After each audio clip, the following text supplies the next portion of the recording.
Welcome to the Ebbs of History, the show where we dive into the strangest, wildest, and sometimes downright creepiest stories the past has to offer. From dancing plagues to pirate queens, you'll laugh, you'll gasp, and you'll even groan at the occasional dad joke.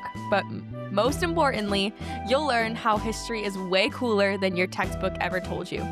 We're your history-loving hosts, Gavin, Jason, and me, Zoe. And in every episode, the three of us will take a quick trip through time to see what lessons we can still learn today. This is the Ebbs of History. Hey there, history lovers, and welcome back to another episode of the Ebbs of History. We're so glad you're here with us today. Gavin, Dad, how's everyone's week? Nothing to report. Yeah, you're on vacation, summer vacation. About to start camp curtain call. I'm too nervous for that. Tomorrow, yeah. We'll have something to do. It was the 4th of July yesterday, so we celebrated that. And, yeah, it's been kind of a chill weekend. Kind of nice. It's been really nice. Off fireworks that we couldn't see. Watching a lot of soccer. Oh, yeah. Oh, yeah, 100%. We were just watching the Norway game versus Brazil. That Cabo Verde game was insane. It was really good. Really good. Oh, wow. So close. I think everyone here has watched that game or at least heard of it and seen how absolutely insane that was. Yes. They really made them fight for it. Yeah. It's crazy how close it was. Wow. Okay. Picture a job where the boss tells you to lick a paintbrush hundreds of times a day. The paint glows in the dark. They swear it's safe. They might even drink it themselves to prove it. A few years later, your bones start crumbling. What do you do? Quit? Yeah. Sue? Well, the thing is, they probably didn't know that it was that. Okay. Well, I guess I can't really answer that because I don't know if they know the correlation. Well, just wait and find out. Are we going to find out? I think we will. I think we will. Okay. Today's story is about a young woman who walked into a dream job and walked out poisoned. And what they did next changed labor laws in this country forever. It is dark. It is wild. And at one point, it involves digging up a coffin. Now, stay with me. We have to start with the magical dust. The element radium was discovered in 1898 by Marie and Pierre Curie. And basically, the whole entire world lost its mind. Here was a material that glowed in the dark all by itself. No batteries, no fire. It just sat there and sparkled. Scientists thought it was a miracle. The public thought it was a miracle. Companies thought it was a miracle that they could use to sell for a lot of money. So radium ended up in everything. Toothpaste, face cream, a health tonic called Radithor, which was, and I am not exaggerating here, radioactive water in a little bottle. Oh, people my God. drank it on purpose. There was radium butter, radium chocolate, and radium suppositories. That's terrible. Gavin, Dad, on a scale of 1 to 10, how thrilled are you of the existence of radium suppositories? That's a -1 for me. Yeah. I'd say -10. Yeah, I agree. There were even, and this is my personal favorite, radium fishing lures. Yes. Oh my God. People put radioactive material on their fishing hooks because it would glow underwater and attract fish. Imagine explaining that to a fish. Sorry, buddy, you've been disco balled to death. So that's the backdrop. Now, World War I breaks out in 1914, and America enters the fight. And suddenly, the U.S. military needs millions of watches that glow in the dark. Why? Because soldiers in trenches need to read the time without lighting a match and getting shot. Companies sprang up to meet the demand. One of the biggest was the United States Radium Corporation in Orange, New Jersey. They needed workers, lots of them, who could hand paint tiny little numbers on tiny little watch faces with a tiny little brush. So they hired hundreds of young women, mostly teenagers, some as young as 14. 14's younger than you. That's insane. Yeah. The job paid amazingly well. We're talking 3 times what a typical woman could earn elsewhere. And the work was easy. You sat at a table, you dipped your brush in glowing paint, and you painted the numbers on the watch dial. The trick was that the numbers were really small, so the brushes had to be really sharp. Management taught the women a technique to keep the brushes perfectly pointed. They called it lip pointing. You dip the brush into the paint. Lick the tip of the brush until it makes a fine point. Paint a number. Dip, lick, paint. Hundreds of times a day, 6 days a week. Dad, quick question. When your boss tells you to put a glow in the dark paint in your mouth hundreds of times a day, what is your obvious follow up question? Is this safe? Yeah, exactly. And that's what the woman asked. And the supervisor said every single time, totally safe. People drink this stuff. It's good for you. Here's where it gets infuriating. The scientists and the executives who ran the US Radium Corporation knew. They wore lead aprons. They handled radium with long tongs. There's documentation that the company chemist refused to even be in the same room as the powder without protection. But out on the factory floor, teenage dial painters got no protection, not even a warning. Wow. Ugh. The fact that they knew, it's Yeah. just like, That's heartbreaking. ugh, Yeah. makes me sick. All in the name of money and profits. Meanwhile, the woman, the company called them ghost girls, would leave work absolutely covered in glowing dust. It got in their hair, on their clothes. They glowed in the dark walking home. And because everyone thought radium was magical and good for you, some of them painted their fingernails with it for fun, painted designs on their teeth, painted their lips, used it as eyeshadow. Oh my God. They would go Oh. dancing on Saturday nights and literally glow on the dance floor. Gavin, on a scale of 1 to 10, how cool would you think you were if you literally glowed at a dance? I think I'd be pretty cool, but at what cost? Yeah. Well, Like, they were told it was safe. I'd say like 8, but like, Yeah. Yeah, I mean, you go to a rave and you're 0 knowing. literally glowing. That's pretty Literally freaking glowing, cool. that is pretty cool. But like, But they were told it was safe. That's the problem. yeah. They had no idea what was actually going on inside their bodies. Now, here's what was actually happening. Radium chemically looks a lot like calcium to your body. So when you swallow it, your body cheerfully delivers it straight to your bones and teeth. And once it gets there, it stays there forever, quietly emitting radiation, quietly destroying the bones from the inside. God. Okay, I had a question that I wrote down here that I was going to ask, but I wanted to wait, and it answered the question. Because you said earlier that they had it in butter and stuff like that. Yeah. Like, why would they put it in butter? But now I get it because it acts like calcium. Yeah. Interesting. Yeah. Okay. Oh my God. I mean, Oh. it took about 4 or 5 years to show up. The first to get sick was a young woman named Molly Maggia. In 1921, she had a toothache. The dentist pulled the tooth, but the wound wouldn't heal, so he pulled the next one. That one wouldn't heal either. Pretty soon, Molly's mouth was full of bleeding ulcers, and her jawbone had started to literally come apart. The dentist reached in to feel one of her teeth, and her entire lower jaw broke off in his hand. Oh my God. He pulled it out with his fingers through her mouth. Oh, no. that's horrible. Gavin, on a scale of 1 to 10, how upsetting is that mental image? I think that's a good enough answer. Like, oh, Lord. Molly died in September of 1922. Oh my God. She was 24. The company doctor wrote down her cause of death as syphilis, a sexually transmitted disease. That wasn't a mistake. That was a smear. They were trying to make people think she was an immoral woman so her family would be too embarrassed to ask questions. And then it happened to her sisters Quinta and Albina, who worked at the same factory. Then a woman named Grace Fryer, whose spine started collapsing. Then Edna Hussman and Catherine Schwab. Then Albina Loris. Their teeth fell out. Their jaws crumbled. They got tumors. Some of them got so weak they couldn't stand up. The newspaper started calling them horribly the living dead women. Oh, this is horrible. I know. This whole thing is like giving me the heebie-jeebies. Yeah, like I knew the story a little bit, but not the know. details like this. Yeah. Oh, God. And every time someone died, the company said the same things. Bad genetics, bad hygiene, probably syphilis. Definitely not our paint. Behind the scenes, US Radium had actually commissioned a Harvard psychologist named Cecil Drinker to investigate. Drinker came back and reported that yes, radium had definitely been poisoning the workers. The company's response? They hid the report. They told Drinker to keep quiet. They sent out a different report, one that they had rewritten all by themselves, that conveniently said that everything was fine. That fake report is what they showed reporters for years. Oh my God. This is terrible. This reminds me of what the cigarette companies did later on. 1000%. Yeah. Ugh. Like it's the exact same thing. They're just hiding what's actually happening Oh God, this is terrible. when they knew.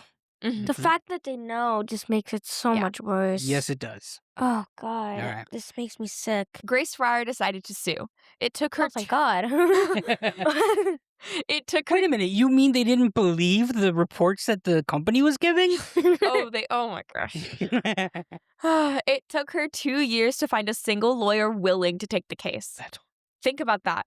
Grace is in constant pain. Her spine is collapsing. Her teeth are falling out. She had to write letter after letter, knock on door after door while she is dying just to find one attorney brave enough to go up against U.S. Radium. Most lawyers were terrified. The company was huge. The case would take years, and there wasn't even clear legal precedent that a worker could sue an employer for a disease. Workplace lawsuits were almost unheard of back then. Finally, in 1927, a young attorney named Raymond Berry signed on. 5 women joined the lawsuit. Newspapers started calling them the Radium Girls. And here's where it gets cinematic. To prove that radium was killing these women, Barry needed a body. So in October of 1927, in the rain, under a tent, in a New Jersey cemetery, they dug up Molly Maggia. Nope. 5 years after she'd been buried. They lifted the coffin out of the mud, opened it, and tested the bones with a scientific instrument they called an electroscope. Dad, you want to guess what happened with what we know now about radium? She was radioactive. Yeah. Her bones glowed. They were still radioactive 5 years after her They death. were still glowing? Oh, my God. Oh, my God.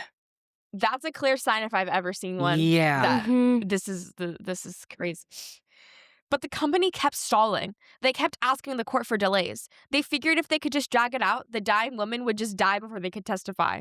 And it nearly worked. When the trial finally started in January of 1928, none of the 5 women could lift their own arms to take the oath. Oh, my God. Unbelievable. That's just terrible. Like, all in the name of money. They couldn't The lift greed, their the corruption. arms. It just, it makes me sick. You know, as bad as I feel it is today with greed and corruption, It's worse. there was a time in history where there were no laws against certain things. Yeah. Yeah. You know, so like... And they would definitely, and they knew that, and they could get around that so easily. Yeah, and the laws today prevent things like this happening ever again, you know? Yeah. But they find new ways to be corrupt, yeah. but that's another story. Another story for a It's different a whole day. nother can of worms. But then something amazing happened. The press got a hold of the story. There was a columnist named Walter Lippmann who wrote a furious piece about it. The public was outraged. Suddenly, U.S. Radium was getting hate mail from across the country. In June of 1928, the company gave up and settled. Each woman got $10,000, a yearly pension, and all of their medical bills paid. It was way less than they deserved, but at least they won. Yeah. Can you go over what they got I feel again? like the $10,000 is very little, but everything else is like good, you know? So that was like $10,000 a year? I think just $10,000 baseline and then a yearly pension and all their medical bills paid. But at that point, they're so close to dying, like it didn't even matter. I know. It just doesn't matter at that point. I mean, that's more for their families at that point, not having to deal with medical bills and stuff. Yeah. Yeah, sadly. But it didn't end there. In Illinois, another group of dial painters at a different company, the Radium Dial Company, filed their own lawsuit in 1938. Their leader was a woman named Catherine Wolfe Donahue. By the time she went to court, she weighed 71 pounds. She testified from a chair because she couldn't stand up. All that, like, bone mass was lost. I want to say it again. Yeah. Yeah, that radiation was eating away her bones. Yeah. And they used it like calcium, thinking it would strengthen your bones. Yeah. Oh, God. She had to hold her teeth in place with her hand so she could speak. Oh. The company's Oh my God. The company's lawyers tried every dirty trick they had. There's actually footage of giving her testimony like this. You can find it online. Really? Nope, I'm not gonna look at that. I don't want to. I am. I want to. I want to see it. Wanna. And she won her case in 1939. Oh, She thank died God. later that year. She was 35 years old. Oh my Jeez. God. That's terrible. These women dying in pain, they kept fighting. Not for themselves. They knew that nothing was going to save them. They fought so it wouldn't happen to anyone else. Thank God. Historiography. For decades after they died, the Radium Girls were a footnote. Historians wrote about the legal precedent. Workers can sue their employers for occupational disease, which was huge, but the women themselves got lost. That changed slowly. In 1997, Claudia Clark wrote Radium Girls, Woman and Industrial Health Reform. It was the first serious academic study to put them in the center. Then, in 2017, Kate Moore published a popular book called The Radium Girls, The Dark Story of America's Shining Woman, and that one exploded. Moore had read the women's actual letters and diaries. Suddenly, the Radium Girls were people again, with crushes and weddings and inside jokes, not just plaintiffs. The shift is part of a much bigger move in history writing called History from Below. Instead of just kings and presidents, historians started actually looking at the lives of ordinary workers, especially women, and the Radium Girls turned out to be a perfect example of why that matters. The most important characters in this story were not the executives or the lawyers, they were the teenagers. That's really interesting because I've heard that History from Below or whatever, but like I am big into medieval history. Everybody knows that. Yeah. They didn't have accounts from the low people. Yeah. Yeah. You know, all of it was written by, the winners or the nobles and the higher people that could read and write, because most people couldn't read and write back in those days. Correct. And the only thing that you have from the peasants, quote unquote, are land deeds and things like that. So it's not really, it's tough to get a bottom up perspective from medieval. So I don't, like I said, I've heard the term, but I've never even thought about it because of that. So now I should really start trying to think a little bit differently on that. Yeah. Interesting. Yeah. Like history, like at least the history that you read never looks at the little people, Right. Like there are some things here and there, but it's like, it's not, it's hard to get primary resources. Yeah. From the little people in, 1066. Lessons we've learned today. What can we take away from this? I'm just appalled at the greed. Yeah.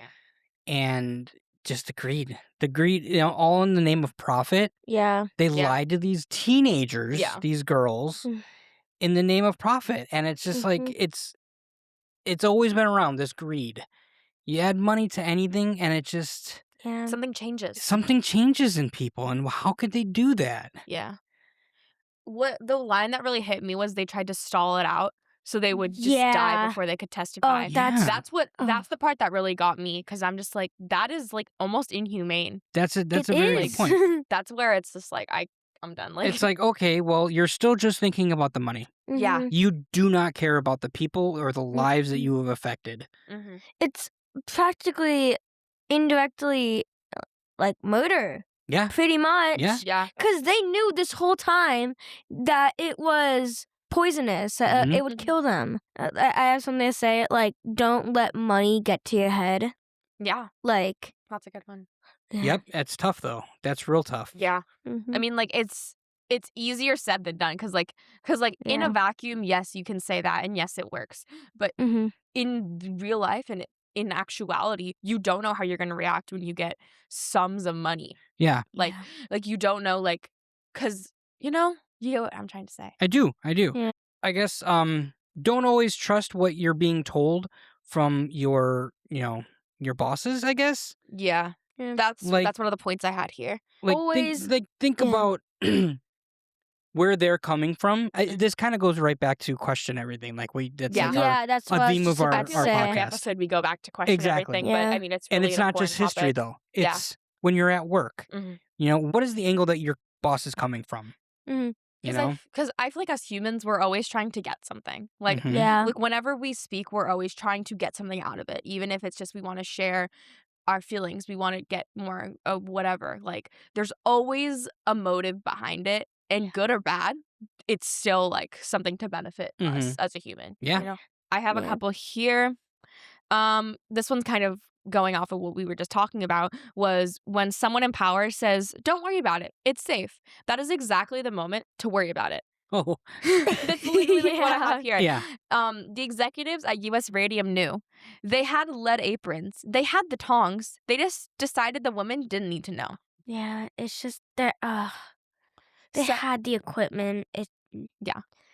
Second, the protections that we take for granted today, OSHA, workers' comp, the basic idea that your boss has to keep you alive at work, those gifts weren't from anybody. They were won by the people, mostly women, dying in courtrooms. And third, courage isn't about being unafraid. The Radium girls were terrified. They were dying. They knew they were dying. But they kept going to court anyway because they wanted the future to be different. That's the actual definition of brave, not the absence of fear, doing it scared. Yeah. Going against The grain. Going against the grain. Yeah. When everybody is against you and you still move forward, that's brave. Yeah. It's time for the fun fact challenge. Oh, I'm Woo good woo. with this. I have You're not going down, boy. I've not been taking notes. Gavin, I know you haven't. Dad, I have. 3 questions. We have a new rule, though, remember? Look it up. And Don't look it up. that's what it says. That's what. Okay, never mind. Okay, we do have a new rule, though. If Yes. somebody. Wait. I want to preface this. Okay, go ahead. Thanks to one of our weekly listeners, we'll call him Mosif. We've mentioned him on this podcast before. Oregon Trail. Oregon Trail. Not his real name, obviously. Mosif.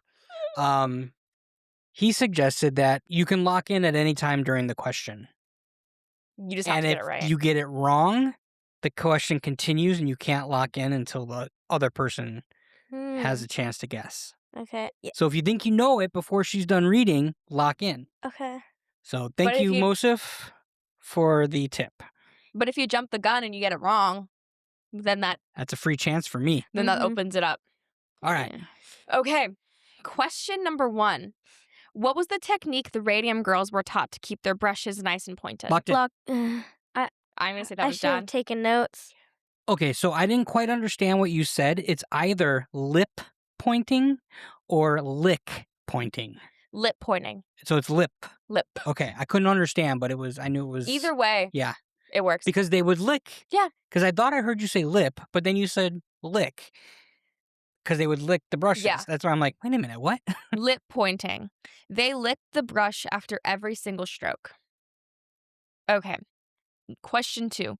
What element does your body confuse radium for? Which is Leptin. why...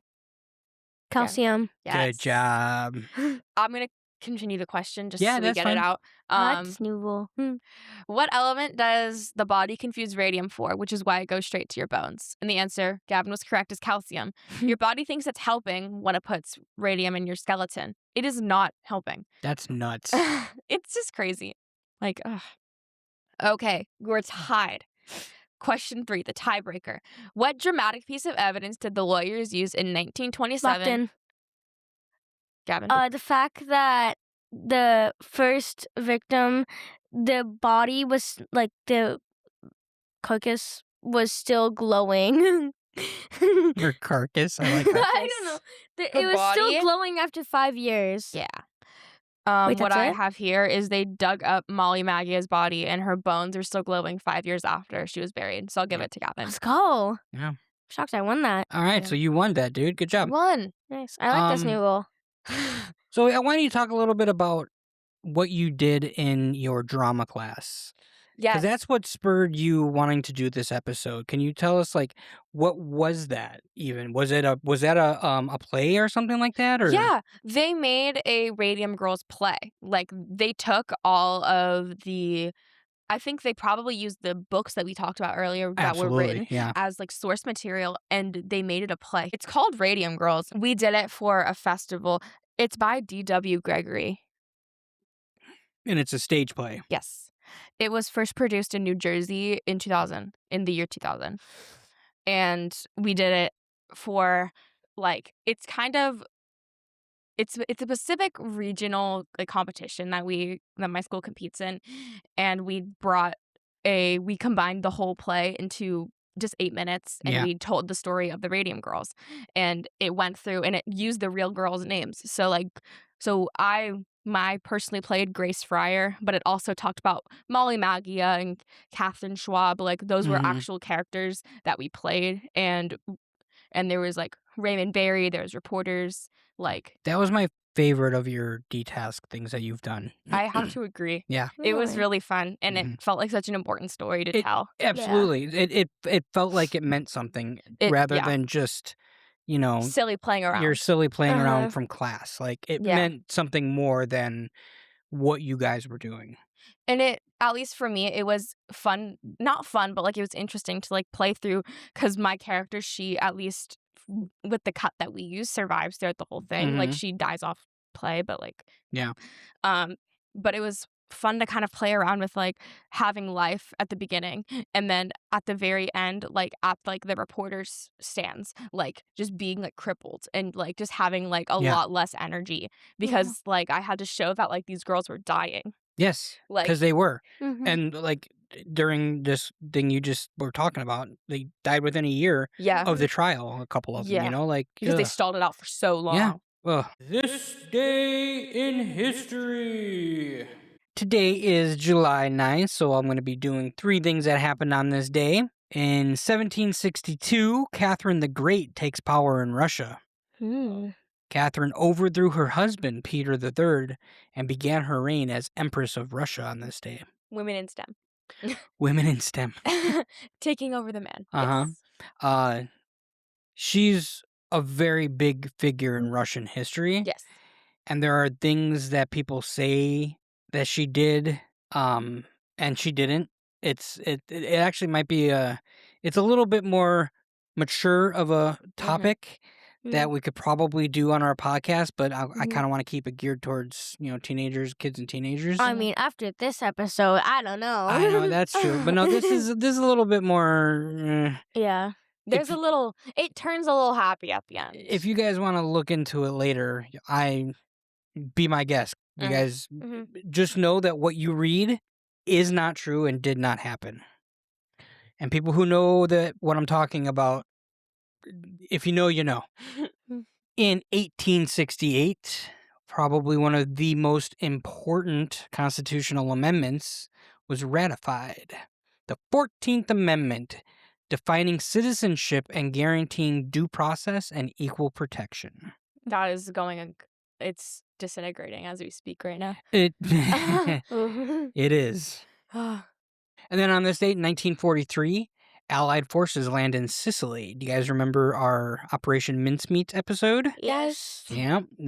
Today they landed in Sicily in 1943. And that's it for this day in history. Back to you, Zoe. Awesome. So the Radium girls glowed with dust, with disease, and finally with courage. Every safe workplace in America exists because they refuse to quit. That's it for this episode. Thanks for traveling through time with us on the Ebbs of History. If you like today's story, share it with a teacher, a friend, or your family on Instagram at Ebbs of History. If you have any show ideas, corrections, or questions, you can contact us at questions@ebbsofhistory. Signing off, this has been your co-host, Gavin, Jason, and me, Zoe, reminding you that history is not just about dates and battles, it's about people, curiosity, and the weird, wonderful choices that shaped our world. Until next time, keep wondering, keep laughing, and keep learning through the Ebbs of History.